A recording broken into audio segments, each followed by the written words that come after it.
نظر آتی ہیں. لیکن مفتی صاحب اس میں وجہ یہ ہوتی ہے، سب سے بڑی جو سمجھ آتی ہے کہ یہ ایسے افراد کا یہ کہنا ہوتا ہے کہ آپ قرآن پر چلیں، حدیث پڑھیں، بس باقی یہ بزرگوں کی اور ان لوگوں کی کیا حیثیت ہے معاذ اللہ.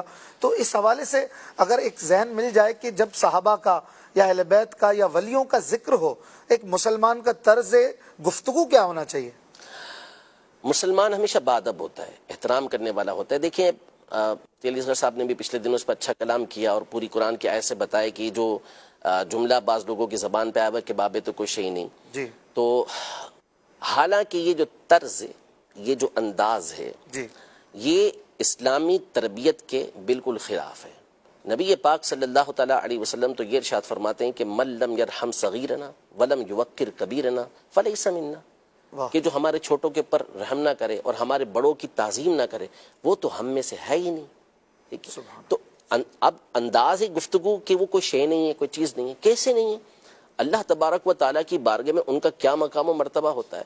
صحیح بخاری شریف کی حدیث مبارکہ ہے کہ نبی پاک صلی اللہ علیہ وسلم نے ارشاد فرمایا کہ ان اللہ اذا احب عبدا، کہ اللہ پاک جب کسی بندے سے محبت کرتا ہے، حالانکہ اللہ جل شانہ اپنی مخلوق سے محبت ویسے ہی فرماتا ہے. صحیح. یہاں محبت اور بندے سے مراد وہ نیک صالح بندہ ہے جس کو ہم ولی کہتے ہیں، اللہ کا ولی کہتے ہیں. اس سے اللہ پاک جب محبت کرتا ہے تو جبریل امین کو اپنے پاس بلاتا ہے اور فرماتا ہے کہ انا احبہ، میں اس سے محبت کرتا ہوں، فاحبہ، تو اس سے محبت کر. جبریل امین اس سے محبت کرتے ہیں. پھر وہ اہل آسمان میں اعلان کرتے ہیں کہ فلاں بندے سے اللہ پاک محبت کرتا ہے، تم بھی اس سے محبت کرو. آسمان والے اس سے محبت کرتے ہیں. ثم یودع له القبول فی الارض، پھر اس کے بعد جو زمین والے ہوتے ہیں ان کے دل کے اندر، ان کے دل میں اس بندے کی مقبولیت کو رکھ دیا جاتا ہے. سبحان اللہ. یعنی کون سے لوگ؟ جو نیک صالح اللہ کے بندے ہوتے ہیں، جو دین کی طرف راغب ہوتے ہیں، ان کے دلوں کے اندر ان کی محبت رکھ دی جاتی ہے. تو وہ کون ہیں؟ اللہ کے نبی، اللہ کے اولیاء ہیں، ٹھیک ہے، صحابہ ہیں، اہل بیت اطہار ہیں. تو یہ ان کا طرز عمل، ان کا طریقہ کار ہوا کرتا تھا. تو یہ جو ادب اور احترام کا جو طریقہ کار ہے، یہ اسلاف سے نبی پاک صلی اللہ تعالیٰ علیہ وسلم کی تعلیمات اسلاف نے لی اور آگے چلاتے ہوئے آئے ہیں. ہمیشہ احترام کے ساتھ ہمارے یہاں بزرگوں کا یہ نام لیا جاتا رہا، چاہے وہ صحابہ کرام علیہم رضوان ہوں، اہل بیت اطہار ہوں، اولیاء ہوں، شہداء ہوں، ان کا نام ہمیشہ ادب اور احترام کے ساتھ لیتے ہیں. تو اصول ہے، ضابطہ ہے. قرآن مجید فرقان حمید میں اللہ جل شانہ نے والدین کے لیے یہ فرمایا کہ اگر وہ بڑھاپے میں سے وہ دونوں پہنچ جائے، ان میں سے کوئی ایک بڑھاپے کو پہنچ جائے، فلا تقل لہما اف، انہیں اف نہ کہو. جی. اف کا کلمہ کہا گیا کہ اف نہ کہو. تو علماء نے اس مقام پر، مفسرین نے اس مقام پہ لکھا کہ اف یہ سب سے ہلکا کلمہ ہے کہ جو بندے کو تکلیف کے وقت نکلتا ہے. اچھا. ٹھیک ہے. تو ان کے ادب اور احترام کے پیش نظر ان کو اف کا کلمہ نہ کہو. ٹھیک ہے. اس پر پھر مفسرین نے لکھا کہ اگر کسی مقام پر اف کا کلمہ یہ تعظیم کے لیے استعمال ہوتا ہو، یعنی کسی کو ہم رسپیکٹ دینا چاہیں، تعظیم دینا چاہیں، اور اس مقام پر اف استعمال ہوتا ہو کسی زبان کے اندر، لینگویج کے اندر، تو وہاں پر اف کہنا منع نہیں ہوگا. وجہ کیا ہے؟ وجہ یہ ہے کہ یہاں جو منع کرنے کی بیسک بنیادی وجہ تھی وہ یہ تھی کہ اس سے ان کو تکلیف ہوتی ہے، اذیت ہوتی ہے کہ ہماری اولاد نے ہمارے سامنے اف بھی کیسے کیا. ٹھیک ہے. تو یہ ایک مثال کے طور پر مثال میں نے بیان کیا. دوسری بات دیکھیں، اب الفاظ اس طرح کے استعمال کرنا، تو اگر کوئی اپنی ماں کو کل سے یہ کہنے لگے کہ یہ میرے باپ کی بیوی ہے، تو حقیقت تو بیان کی نا، لیکن کوئی بھی نہیں کہنا درست ہوگا؟ بالکل درست نہیں ہوگا. تو جو طریقہ کار ہوتا ہے، اب صحابہ کے بارے میں اس طرح کا لفظ استعمال کرنا، جملہ استعمال کرنا، یہ تعلیم کے خلاف ہے. اور اللہ کی بارگاہ میں ان کا مقام، ایک تو یہ حدیث پاک میں نے آپ کے سامنے بیان کی، اور پھر اس کے بعد جو بخاری شریف کی مشہور و معروف حدیث مبارکہ، حدیث قدسی، اس کو دیکھیں تو اللہ کی بارگاہ میں ان اولیاء کا مقام ظاہر ہوتا ہے. ارشاد فرمایا من عاد لی ولیا فقد آذنتہ بالحرب، جو میرے کسی ولی سے عداوت رکھتا ہے تو میں اس کو جنگ کا اعلان دیتا ہوں. آگے ان کا مقام و مرتبہ دیکھیں کہ آپ کہہ رہے ہیں نا قرآن و سنت پر عمل کرے، تو یہ قرآن و سنت پر ہی عمل کر رہے ہیں. وہ اللہ تبارک و تعالیٰ ارشاد فرماتا ہے کہ جس بندہ میرا قرب فرائض سے سب سے زیادہ حاصل کرتا ہے، یعنی جن چیزوں کو میں نے اس کے اوپر فرض کیا ہے ان کی ادائیگی سے سب سے زیادہ میرا قرب وہ حاصل کرتا ہے. اس کے بعد وہ ہمیشہ نوافل پڑھتا رہتا ہے حتی احببتہ، یہاں تک کہ میں اس کو اپنا محبوب بنا لیتا ہوں، اس کو اپنا پسندیدہ بنا لیتا ہوں. اور جب میں اس کو اپنا پسندیدہ بنا لیتا ہوں تو میں اس کے کان بن جاتا ہوں. وَكُنْتُ سَمْعَهُ الَّذِي يَسْمَعُ بِهِ، کہ اس کے کان بن جاتا ہوں جس کے ذریعے وہ سنتا ہے. میں اس کی آنکھ بن جاتا ہوں جس کے ذریعے وہ دیکھتا ہے. میں اس کے ہاتھ بن جاتا ہوں جس کے ذریعے وہ پکڑتا ہے.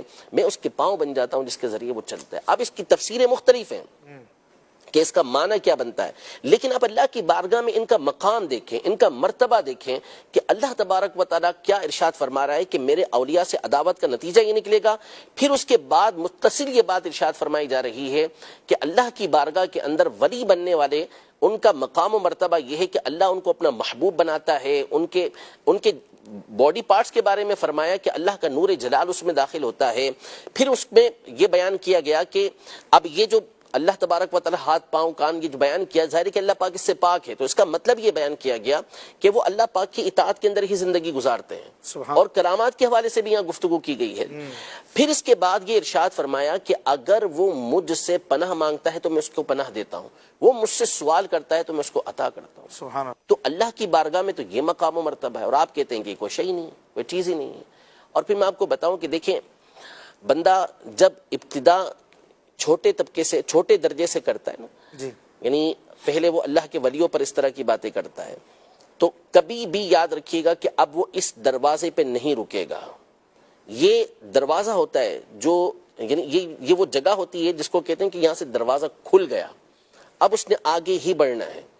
اب اس کے بعد وہ تابعین پر آئے گا، تابعین کے بعد وہ صحابہ پر آئے گا، اور وقت آئے گا کہ وہ انبیاء کے بارے میں بھی اس طرح کی گفتگو کرے گا. اللہ. کیوں؟ اس لیے کہ یہ لوگ پردہ اور یہ لوگ دروازہ ہیں. یہاں پر اگر بندہ رکا رہتا، یہاں سے وہ جری ہو گیا. صحیح. جیسے قاتل ہوتا ہے، مجرم ہوتا ہے، وہ ابتدا میں تو ظاہر سی بات ہے کہ چھوٹے موٹے کام کرتا ہے، پھر آہستہ آہستہ آہستہ پھر وہ بڑے بڑے جرائم کرنا یہ شروع ہو جاتا ہے. تو اس لیے ہمیشہ جو بزرگان دین ہیں، اسلاف ہیں، ان کا ادب اور احترام، اور نام بھی ادب و احترام ہی کے ساتھ لینا چاہیے. ہمیں تو سکھایا گیا شروحات حدیث کے اندر، امام نووی رحمۃ اللہ تعالی علیہ اور کئی بزرگوں نے لکھا کہ جب صحابہ کا نام آئے تو تعظیم کے ساتھ رضی اللہ تعالی عنہم کہنا، اور اسی طرح جب اولیاء کا نام آئے تو رحمہ اللہ کہنا. یہ تو ہمیں تعلیم دی گئی ہے اس چیز کی کہ ہم نے اس انداز میں گفتگو کرنی، اور یہ کہ نئی بالکل لاجک اور نیا طریقہ کار، اور اس کے پیچھے ایک بہت بڑی وجہ ہے. اور یہ چونکہ آپ نے سارے بھی تک جتنے سوال کیے ہیں ان ایکسپیکٹڈ ہیں سارے، تو اب یہ ایک پورا پیچھے ایک وجہ ہے اس کی کہ یہ کیوں اس طرح کیا جا رہا ہے. سب سے بڑی وجہ یہ ہے کہ اسلاف سے جب تک آپ کا تعلق باقی رہے گا آپ کو گمراہ نہیں کیا جا سکے گا، آپ کو اپنے پیچھے نہیں چلایا جا سکے گا.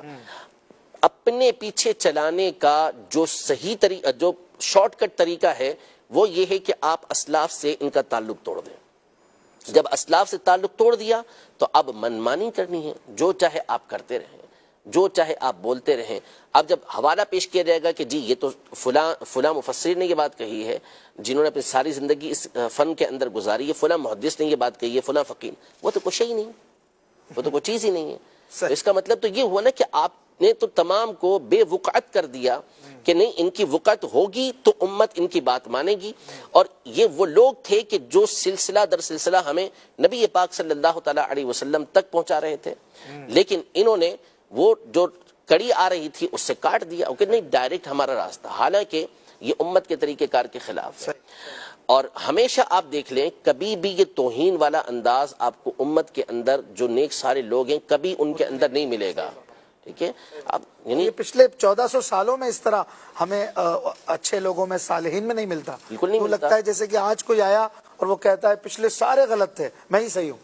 تو پھر وہی غلط ہوا نا، وہی غلط. امت تو غلط نہیں ہو سکتی. تو قرآن مجید فرقان حمید میں واضح طور پر ارشاد فرما دیا کہ جو شخص بھی مسلمانوں کے علاوہ کوئی اور راستہ تلاش کرے تو ہم کو اس کو اسی کی طرف پھیر دیں گے. نولیہ ما تولی، جس طرف وہ پھر رہا ہے ہم اسی طرف اس کو پھیر دیں گے اور اس کو جہنم کے اندر داخل کریں گے، اور جہنم بڑا ہی برا ٹھکانہ ہے. تو مسلمانوں کا راستہ اختیار کرنے کا حکم دیا گیا. اور جیسا کہ مفتی صاحب نے بھی بیان کیا اس دن کے صراط الذین انعمت علیہم، یہ تو آپ جب تک صراط الذین انعمت علیہم انعام یافتہ بندوں کا ذکر نہ کریں اس وقت تک تو آپ کی نماز ہی پوری نہیں ہوتی. اور پھر اس کے بعد جب التحیات کے اندر آپ آتے ہیں تو السلام علینا وعلی عباد اللہ الصالحین. صالحین کا مطلب ہی اولیاء ہوتا ہے, نیک لوگ ہوتے ہیں, تو ان کے لیے آپ کا دعا کرنا ضروری ہوتا ہے. تو ہمیں تو یہ تعلیم و تربیت دی جا رہی ہے کہ ہم ان کے لیے دعائیں کریں, ہم ان کے طریقہ کار کو اختیار کریں, اور ہمیشہ سے مسلمان یہ طریقہ کار اختیار کرتے ہوئے آ رہے ہیں. یہ ایک نئی طریقے کا نیا طرز نکلا, نیا انداز نکلا, اور پھر اس کے بعد اب ہمارے سامنے اس کے اثرات جو ہے وہ دیکھ رہے ہیں ہم. ہے تو بہت تھوڑا سا, اس کا اثر کوئی بہت بڑا اثر نہیں ہے, صرف سوشل میڈیا کا ایک ہوا ہوتا ہے کہ جس کے ذریعے چیزیں ہو جاتی ہیں, ورنہ گراؤنڈ ریئلٹی یہ ہوتی ہے کہ ایسے لوگوں کی کوئی حیثیت اور حقیقت نہیں ہوتی. دیکھنے والے, کمنٹس دینے والے, گفتگو کرنے والے بھی عمومی طور پہ وہ ہوتے ہیں کہ جو مخالف ہوتے ہیں اور اپنے بے وقوفانہ طرز کی وجہ سے ایسے لوگوں کو پروموٹ کر رہے ہوتے ہیں, ورنہ ان کے فالوورز آٹے میں نمک تو بہت بڑی چیز ہے, کچھ بھی نہیں ہوتے. حقیقت یہ ہے. تو اصل یہ ہے کہ ہمیشہ سے مسلمان یہ صحابہ سے, اہل بیت سے, اپنے اسلاف سے متصل رہے ہیں, ان کے ساتھ جڑے ہوئے رہے ہیں, اور انشاءاللہ قیامت تک یہ سلسلہ چلتا رہے گا. اس طرح کے لوگ آتے جاتے یہ ہمیشہ رہے ہیں, اور علماء ان کا